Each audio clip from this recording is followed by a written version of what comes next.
that I am showing some of the examples of nanowired cerebrolysin in Alzheimer disease. You have just seen how cerebrolysin can help Parkinsonism in animal models, and I will show you some examples in animal model of Alzheimer disease.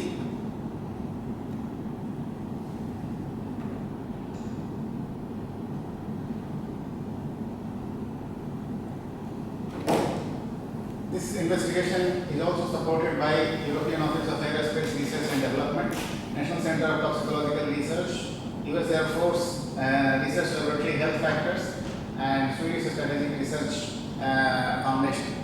Of course, AstraZeneca, and I am from Uppsala University. All these opinions and conclusions are made for ours or authors.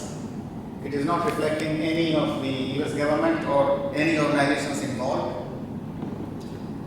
As you know that Alzheimer was discovered long ago in 1902 by Alois Alzheimer patient. This is a lady. And after that, a lot of research is going on. However, the role of microvessels or endothelial cells in Alzheimer is not well examined. Since I believe that blood-brain barrier is a key factor in all kinds of diseases, we are investigating in animal model with relation to blood-brain barrier changes. This is a post-mortem brain, and as you can see that in Alzheimer, brain is completely shrunken and loss can be seen very clearly.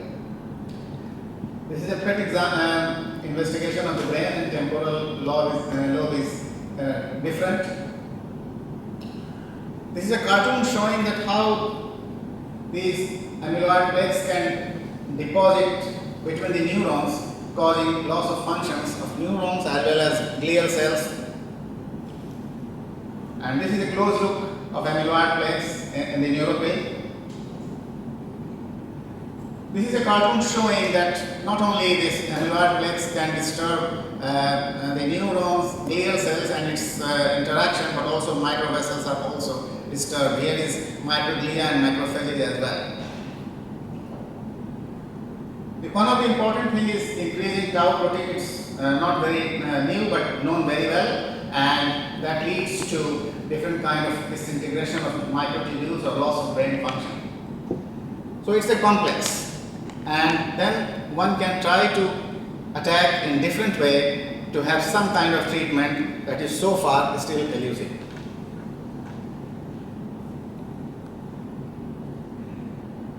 This is just an example that how APP molecules are making changes in beta amyloid, cutting here enzymatically, and that results in accumulation causing some forms of Alzheimer disease. And this is an example of human senile plaques can be seen in real sense. I showed you before that we believe that microvessels are playing an important role. There are two theories. Some says that these blood-brain barrier is preventing, for example, export of these toxic materials outside. That's why the Alzheimer disease developed. But we also feel that on the other way around is also true, that the blood vessels are leaky and many toxic substances are coming inside and accumulating in the neuropil, causing the disease. However, we have to study both carefully. I have an interest in blood-brain barrier, and long ago I did a work in stress in my Indian university, and I followed this, I showed already. So what we believe that when the capillaries are leaky, many substances can come out and have damage to both microenvironment and neurons as well. I also showed this picture before, so I say. And we are working on this hypothesis that in Alzheimer disease we also believe that blood-brain barrier or blood-spinal cord barrier or CNS barrier plays very important. Regarding amino acid, there are certain reports previously suggest that in Alzheimer disease the function of amino acids are altered. And in this case, you see glycine, glutamine, at the synaptic level they are altered. This is reported by Walton and Dodd in 2007. There are certain post-mortem studies in human, and they can say that there are changes in amino acid metabolism in different areas of the brain, but some of these studies show inconclusive results. This is an example. The point is that widespread significant reduction in cortical GABA concentration were observed in the Alzheimer's brain, whereas overall values for glutamate concentration in temporal and frontal cortices showed a significant 12% reduction in Alzheimer's brain. So both glutamate and GABA are used in the post-mortem brain, but there are not so many studies in this area, so we don't have any conclusions. You can't read this slide anyway, but I wanted to show that glutamate, even aspartate, there are many observations. Some say increase, some say decrease, some say no change. So the area is still controversial. As I told you, that cerebrolysin is a mixture of different kinds of neurotrophic factors and active peptide fragments. Therefore, it is possible that it can have the property that can rescue neurons or neuroprotection. In this case, as you can see, that death of cultured encephaloneurons induced by glutamate is reduced by peptide derivative cerebrolysin. It's an old study. And there are certain investigation, including clinical trials, is going on this drug cerebrolysin, and it has some promising effect, at least in clinical cases, up to 3 months. Regarding the drug, it is multimodal, have neuronal survival, neuroprotection, neuroplasticity, and neurogenesis. So we first tested in some animal models of traumatic brain injury or different kinds of trauma, and we feel that this drug is quite neuroprotective. Then we started working with US Air Force Research Laboratory, and they wanted to know both the things. Nanomaterials can damage the brain by itself, that's number one. And by the time people are using nano delivery of drugs using different kinds of nanomaterials. So how this paradox effect, nanomaterial delivery of the drug is neuroprotective and nanomaterial by itself can cause neurotoxicity. So the point is that we are studying both aspects. Which kind of nanomaterials can be used for nanodelivery, which can be toxic, but unfortunately so far in vivo experiments of neurotoxicity of nanomaterials is still not being done regularly. So we asked the question that why we use nanomedicine. We have evidences that it enhances drug effects than normal compound. It may have long-lasting effects, rapid penetration into the CNS, less degradability, because the degradation is less, because probably the drug is bound to nanomaterials and therefore the drug is not catabolized easily. And widespread distribution, because for example some nanomaterials can make connection between neurons, and so this connection can be either electric or having other kind of functions not clearly known, may have widespread distribution. And probably less neurotoxic, we don't know. Then the question is, there are different type of nanomaterials are used for drug delivery. Which kind of drugs or nanomaterial we should choose? The point is that may have some toxic effect by itself. What is about neurotoxicity versus neuroprotection? Neuropathological aspect of nanomedicine is still widely ignored. So that's why we are working on both aspects. We try to highlight the issues in some of the volumes previously, nanoneuropharmacology or nanoneurotoxicity, so we can understand where is it now. Then I met Dr. Ryan Tian. He is working in University of Arkansas Fayetteville. He has a US patent on nanowires of different kinds. We are using at the moment titanium nanowires because in our hands and also in literature, this is the least innocuous in the central nervous system. So, and this is Dr. Ryan. So they are working for this titanium nanowire labeling drugs. Another evidence comes that nowadays we are aware of stem cells. Stem cells can be cured for everything. But there is an International Association of Neurosteroidology, its head office is in Beijing, and there are lots of work on stem cells is going on, but it doesn't mean that it can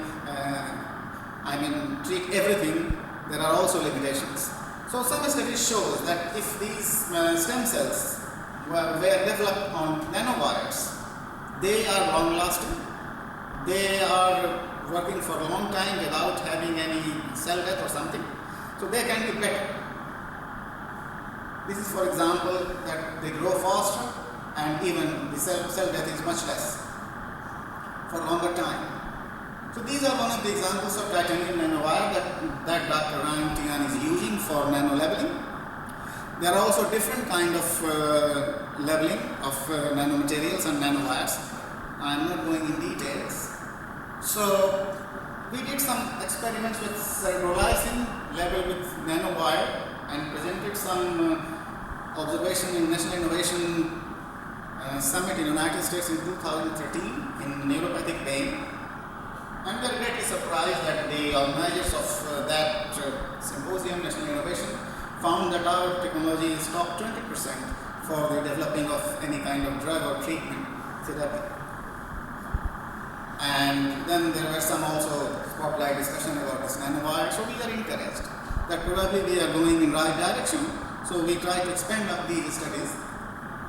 So we have this nanowire like scaffold, and the cerebrolysin is loaded.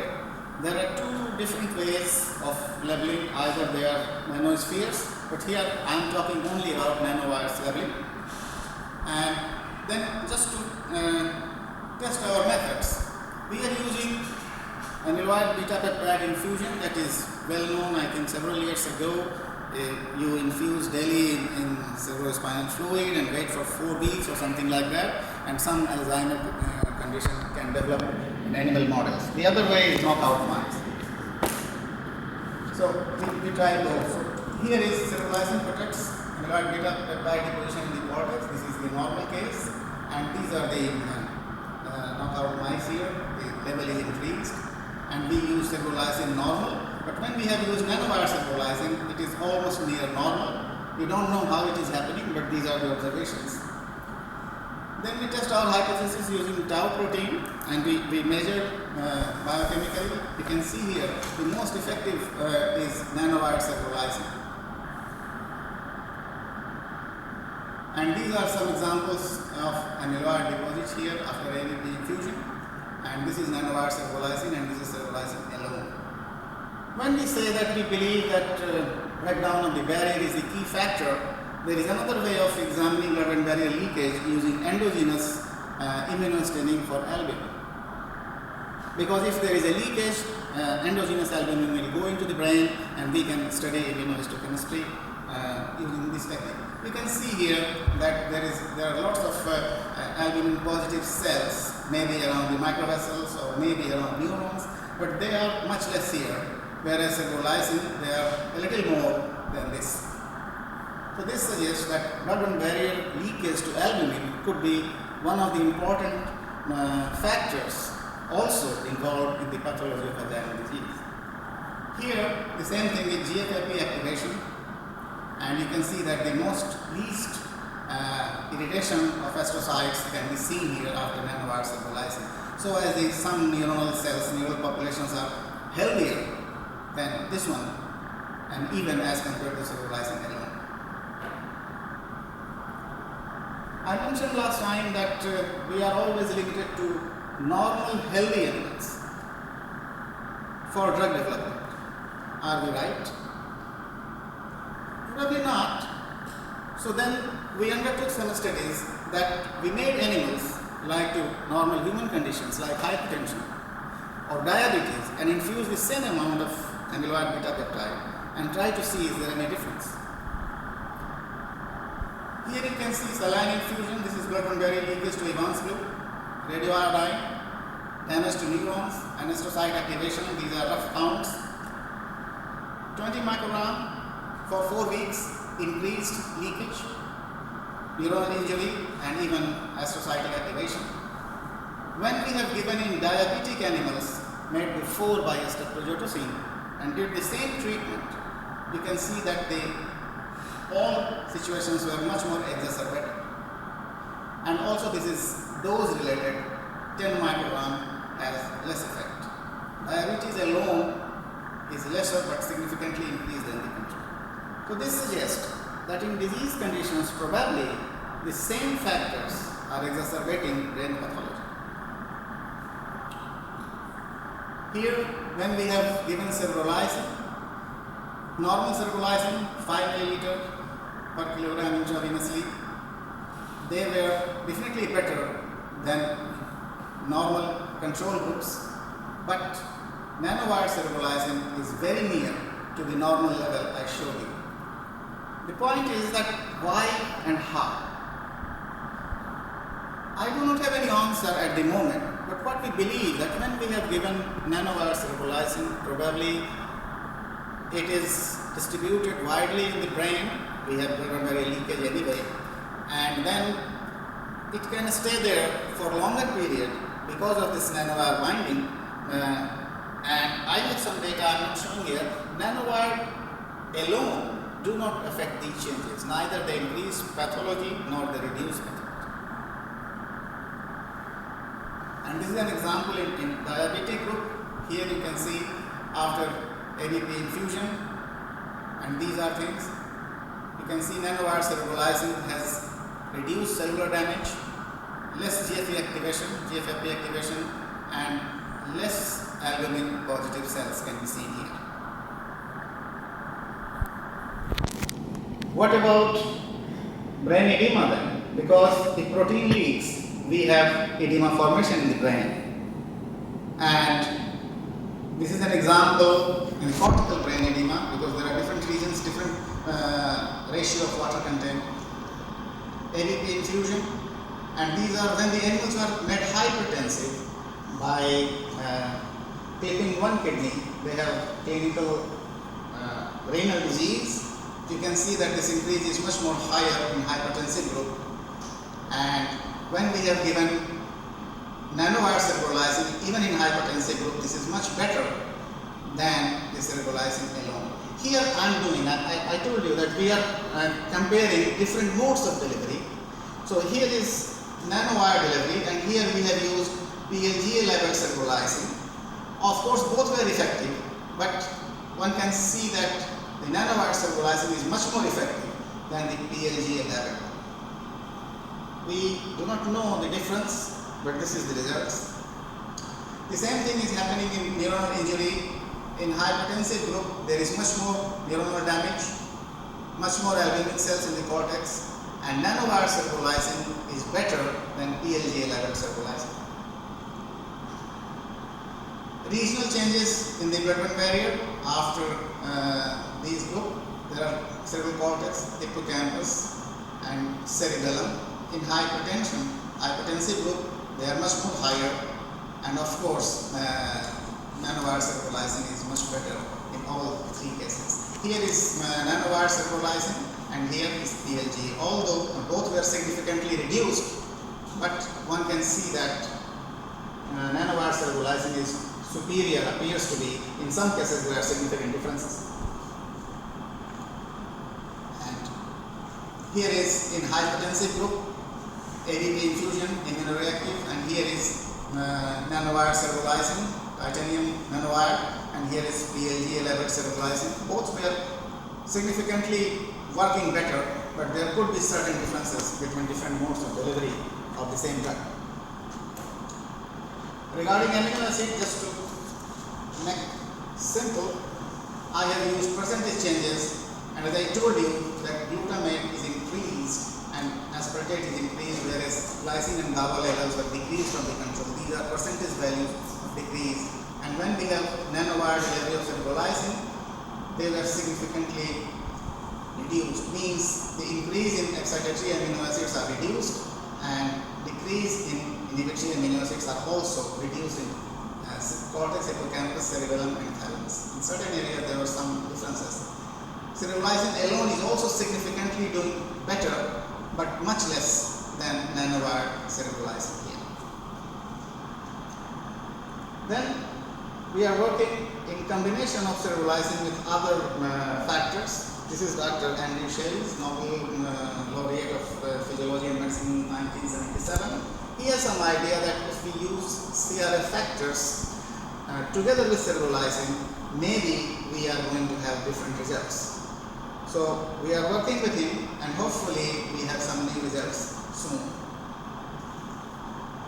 We are working on this, and also we are using the same thing in traumatic brain injury and also Parkinson's disease, but these results are not presented here. And this is the sitting governor of Arkansas, because the work is from Arkansas and we have patent. Dr. Ryan Tian he is supporting to our research because it requires lots of money and funds. We are deeply obliged to him. The other thing that we are working at the moment, I told you that these are nanospheres. Dr. Asia is working, so we can also put cerebrolysin inside and then see the release. These are preliminary investigations after 3 hours. There is a gradual increase in cerebrolysin level in the brain here. And this is the PLGA level cerebrolysin. And you can see here that over the time course of 1400 minutes, it is clearly above than the free diffuse cerebrolysin. So the technique is working very well in our hand. The other question is how long we can have this cerebrolysin bind with PLGA. I'm showing in this case PLGA stable in blood. And our colleague Dr. Tosi from University of Modena, he provided us this data, and we can say here that milligram of drug per 100 milligram of nanoparticles at 4 degree and 25 degree, quite stable even 150 days. So the point is that when this is labeled either with PLGA or nanomaterials, I'm not showing Nanowired, they are very stable and capable of being released over the time period for longer duration. And then we also wanted to study this. Sir Harry Proto is also Nobel Prize winner in chemistry, working in Florida, and he has some idea. We are working on this, that how it can be possible, but we do not have any more advanced. And these are some of our applications on cerebrolysin. So I stop here. Only 2 messages that, for example, nanowire delivery or nano delivery of drug has some superior effects than the drug alone. We have used a model of Alzheimer by only amyloid beta peptide infusion and very brief results on knockout mice, and we can say that there is distinct leakage of blood-brain barrier by albumin positive cells, and these drugs that are going to benefit reduce this blood-brain barrier breakdown and therefore reducing edema formation and cell injury. However, much more needs to be done, and we are working in this direction. I really look forward to your suggestions to advance this work further. If you have any question, I will be happy to answer or understand your question. Thank you very much.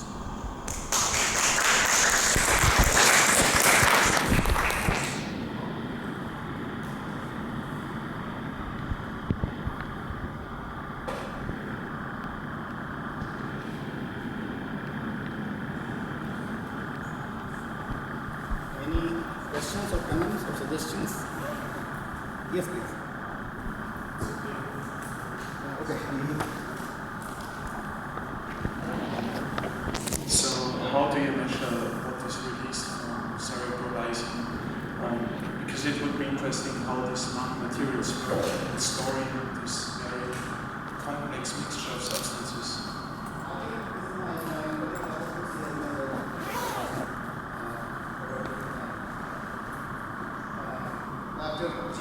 From University of Modena has measured release of cerebrolysin over the time period during the standard preparation, so I'm not in great detail.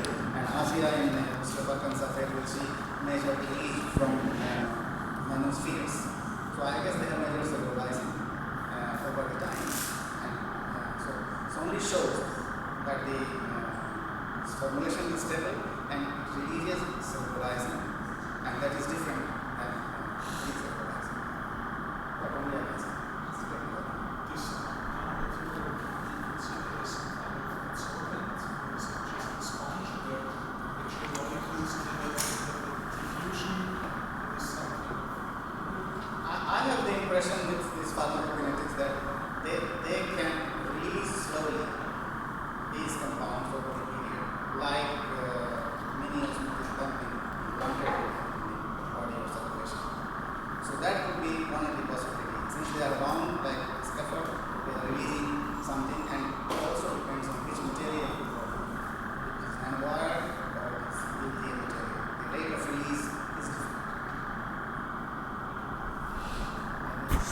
question?